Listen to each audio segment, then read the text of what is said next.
தமிழ்நாட்டில் நடந்துட்டு இருக்க இஷ்யூ பற்றி உங்களுடைய கருத்து நடக்கக்கூடாத ஒன்று நடந்துகிட்டு இருக்கு. இது புதுசாக ஆரம்பிச்சிருக்காங்க. இப்போ அந்த எம்பி ராமநாதபுரம் எம்பியும் மணப்பாறையுடைய சட்டமன்ற உறுப்பினரும் சேர்ந்து ஒரு பிரியாணி சாப்பிட்டு கோழியை வெட்டி கிடா வெட்டி எல்லாம் சாப்பிட்டு உண்மையிலே ஒரு மத கலவரத்தை தூண்டுவதற்காக ஏற்பாடு செய்கின்றது.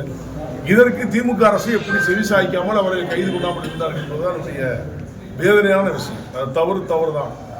திருப்பரங்குன்றம் இருக்கையிலே முதன்மையான கடவுள் முருகக் கடவுள் திருப்பரங்குன்றம் தான். எம் சவுந்தரராஜன் பாட்டிலே சொல்லுவார், திருப்பரங்குன்றத்திலே நீ சிறுத்தாய் முருகா அப்படின்னு ஆரம்பிச்சு ஆறுபடை வீடை பற்றி அருமையாக படித்திருப்பார்கள். அப்பொழுது இந்த மாதிரி ஒரு சர்ச்சையோ மத கலவரம் உருவாக்கக்கூடிய நிலையோ யாரும் தூண்டியதும் இல்லை, ஏற்பாடு செய்ததும் இல்லை. வேணுக்குன்னே திருப்பரங்குன்றத்துக்கு படியில் உட்காந்து பிரியாணி சாப்பிட்றதும் இது சாப்பிட சொன்னால் இதே நான் திருப்பி கேட்குறேன். அது அங்கே தர்கா இருக்கிற இடத்துல யாராவது பண்ணி விட்டு சாப்பிட்டா இவங்க பொறுமையாக இருப்பாங்களா? முஸ்லீம் சமுதாயத்தில் அந்த முஸ்லீம் சமுதாயத்தில் இருக்கிற சகோதரர்கள் அவங்களை ஏன் கண்டிக்கல? இது அரசு மட்டும் இல்லை, மக்கள் கண்டிக்கிறது மட்டும் கூடாது.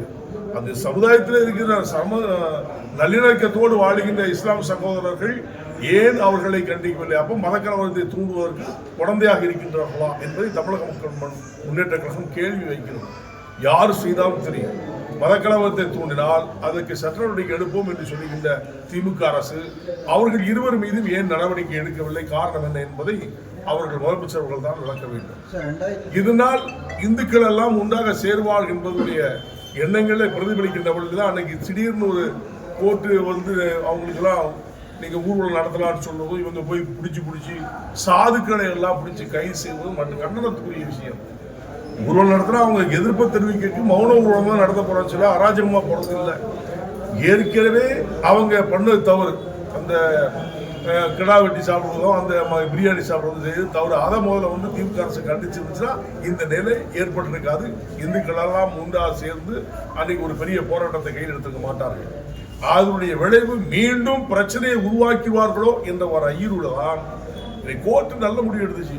ஊர்வலம் நடத்தினாலும் அவங்களுக்கு என்ன சாதுக்கள் போறாங்க, சாது மிரண்டால் காடு கொள்ளாது. அந்த நிலையை நம்முடைய அரசு உருவாக்கக்கூடாது என்பதுதான் நினைக்கிறேன்.